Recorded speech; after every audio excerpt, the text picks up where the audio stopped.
नमस्कार दर्शकों, हम आपके लिए लेकर आए हैं एक ऐसी दिलचस्प कहानी जो जान, बुद्धि और जादू की एक हल्की सी छुअन को खूबसूरती से मिलाती है। यह कहानी है रूपांतरण, भक्ति और कहानी कहने की अद्भुत शक्ति की।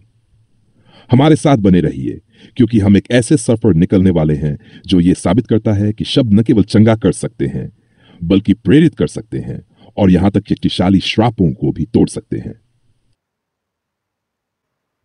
कहानी का नाम छाया का सच। स्थान एक छोटा सा पहाड़ी गांव पथरी। पथरी गांव पहाड़ों के बीच बसा एक सुंदर, शांत लेकिन रहस्यमय गांव था। गांव में एक पुराना हवेलीनुमा घर था जिसे लोग छाया भवन कहते थे। कहते हैं रात में उस घर से अजीब आवाजें आती थीं, जंजीरों की खड़खड़ाहट, किसी के रोने की आवाज और कई बार एक परछाई दिखाई देती थी। लोगों ने उस घर के पास जाना बंद कर दिया था, लेकिन रीमा, जो शहर से अपने दादा दादी से मिलने आई थी, इन कहानियों पर यकीन नहीं करती थी। उसे रोमांच पसंद था। एक रात जब पूरा गांव सो रहा था, रीमा अकेले उस छाया भवन की ओर निकल पड़ी। टॉर्च की रोशनी में वो दरवाजा खोला और अंदर घुसी। अंदर धूल भरे फर्नीचर, टूटी खिड़कियां और दीवारों पर अजीब चित्र थे। तभी एक झोंका आया और एक पुराना पर्दा हिला। रीमा चौंकी। तभी उसे ऊपर की मंजिल से किसी के चलने की आवाज आई। वह धीरे धीरे सीढ़ियां चढ़ते हुए ऊपर पहुंची। वहां एक कमरा था जिसके दरवाजे पर ताला लगा था, लेकिन ताला टूटा हुआ था। रीमा ने दरवाजा खोला। अंदर एक बूढ़ा आदमी बैठा था, बिखरे बाल, लंबी दाढ़ी और आंखों में डर। वो कुछ बड़बड़ा रहा था। मैंने कुछ नहीं किया, मैंने उसे नहीं मारा। रीमा डर गई, लेकिन हिम्मत करके पूछा, आप कौन हैं?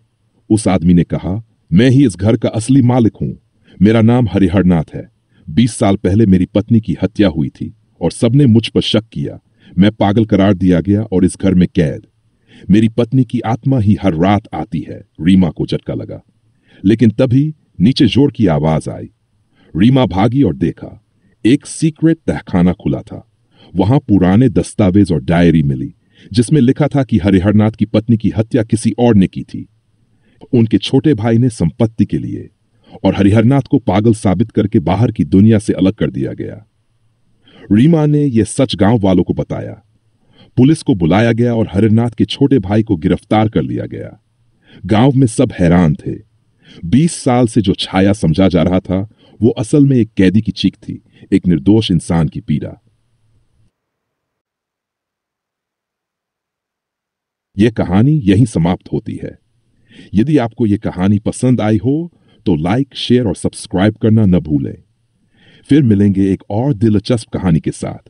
धन्यवाद देखने के लिए। और भी दिलचस्प कहानियों के लिए जुड़े रहें।